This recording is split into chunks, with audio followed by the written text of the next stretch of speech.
Tony, you've had a long career of creative thinking in the water policy business. What advice do you have for our students in terms of being creative in this field? A lot of our students listening are going to be just launching their careers in all different parts of the world. What do they need to know about habits of discipline and reading and advice that, for them to be effective, creative water policy leaders? Well, you can either be let's say the academy tends to deconstruct. So we've got our disciplines, and then within disciplines we deconstruct, and you can have environmental economists and financial economists and so on, welfare economists. And it's when you're in that community, since the reference is to them, and we're there in a hierarchy determining what is good and what is not good, and where things should be going in their view, the temptation is to be in the middle of the silo, because it's safe there. You're not saying things that contradict. But I've always, partly because I did, I suppose, my first career was in the private sector for a few years, and I suppose I learned about being pragmatic and marshalling priorities and doing what was necessary with the information that you have, and having to do things with less information than you would like. The really interesting things are done at the edge or in between, both sub-disciplines and the disciplines themselves. So if you want a comfortable life, but it might cause you to narrow your own perspective and also your potential, is you gravitate to the middle. But if you really want an interesting life and are likely to notice important things, you really should have the courage to not follow the ideas of the hierarchy, but to think across and look and find it, lift stones. So the most satisfying part of my current career is that having, as a professional educator, researcher, sharing your time between teaching, research, administration, and networking, never having enough and failing in every one of them because you don't have enough time. Since the place where your reputation is going to be highest is going to be on the research side, you've got to try to protect that, but you've also got to be a responsible member of the human race and be interested in the rest. But if you're concentrating on giving the highest priority to your research, you should be thinking laterally and looking under stone. So I found that having had the experience that if you look at water, you can't explain what happens without realizing that trade is a huge element of water security. And if you ignore that, you're missing the point, and no one had noticed that. I'm now trying to get the water community to see that since 92% of the water is managed by farmers, if we don't talk to farmers and don't have farmers part of our discussion, we're really in a very irresponsible position, because we can't know what will incentivize them to do what we need them to do, which is to steward the environment, because if we don't, we will get into really big trouble. So the message is, be prepared to be interdisciplinary and look under stones. And so I was just talking at lunchtime, but I'm finding now that I am my politics are social democrats, so I'm interested in welfare and how we help people that need help. And welfare is a very big part of any national budget. And I had to say, gee, the difference between the US and the UK in terms of what is the high welfare priority. In Britain, it's legislated since 1947. We're entitled to free health, affordable health. In the United States, no, you can move it up and down. The cultures are completely different. And so therefore, if I'm coming on stream saying, come on, we need affordable food, but properly priced affordable food, and we need to pay the farmers enough so that we can provide us with affordable food and we can mind the environment, then I've got to, since those things can only be put in place with public policy, one's got to understand the politics of getting these issues on the agenda.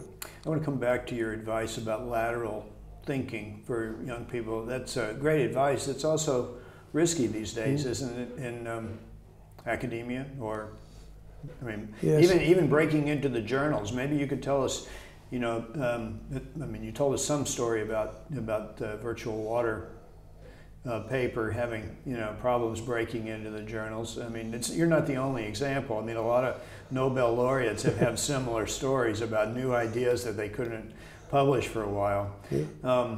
Do you have any advice for young scholars that are entering the field about, you know, how to manage these risks?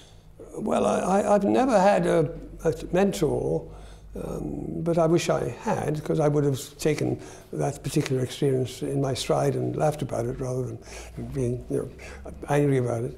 So they should try to spot a tutor who's got a similar disposition and a similar sense of direction, so that they can you know, get through that publication hesitation with a few hours of thought rather than a few days of anxiety.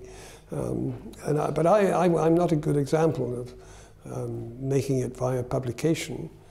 It was just the quality of the idea and the fact that my peers in water science and water professional water circles are decent, honest people that didn't want to take the idea away. So I'm not a good example. So, but I've noticed that the researchers coming through now are all well organized with respect to, you know, the journals are in a hierarchy and they know which ones to publish in. I must admit that by 2002, when I retired, I was most relieved of anything, that I didn't need to worry about that anymore. Last question, can you recommend any readings for our students? I mean, what should a well-read young scholar, young water policy person in this business have read? What does our corpus look like in the field these days? Since I've got meters of books, I should be able to, on water, and they're the ones left from the other 2/3 of stuff which I threw away at various times in the past 10 years. But I've only got 3 titles that I can think of.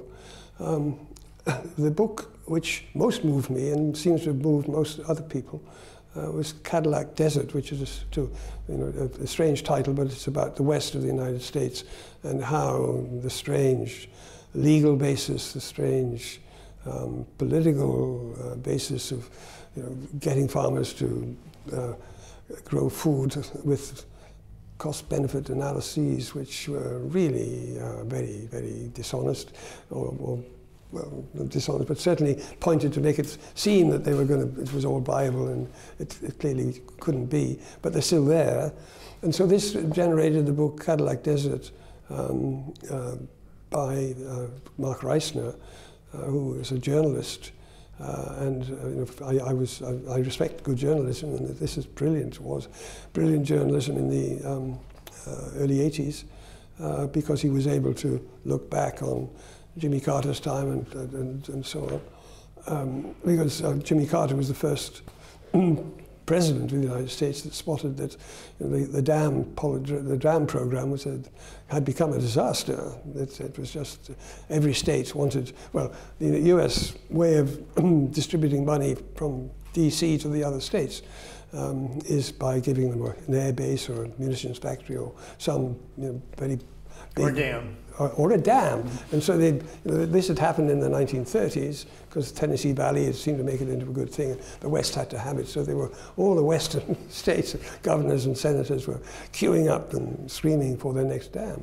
And he knew that he'd been told that they were all unviable economically and would be much more expensive. And so he tried to confront them, and of course, compared with the confrontation that's going on now, it's nothing, but he actually lost.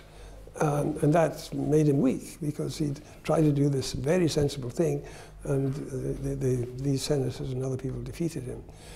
So the Cadillac Desert story includes that and a whole lot of wonderful detail. So that's one great recommendation. You have 2 more. Well, right? the other one is on the legal side, because water lawyers make a fortune because the way the law is in the United States, it's just made for dispute, and, and so people take things to court.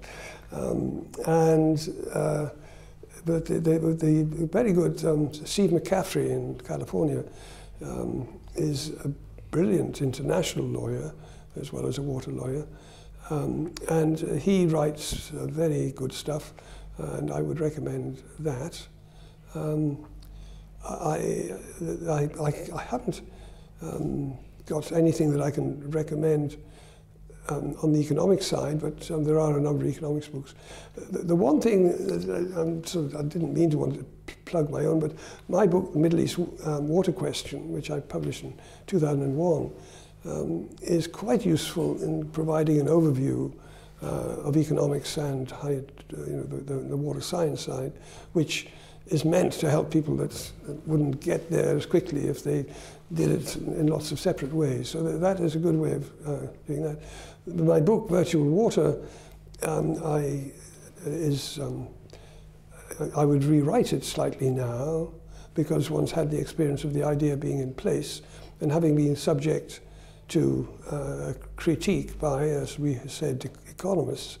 And it is necessary to take into account that, in fact, to make the story very short, virtual water is still an idea without the metrics. You can get the message, and it doesn't matter that the metrics aren't good.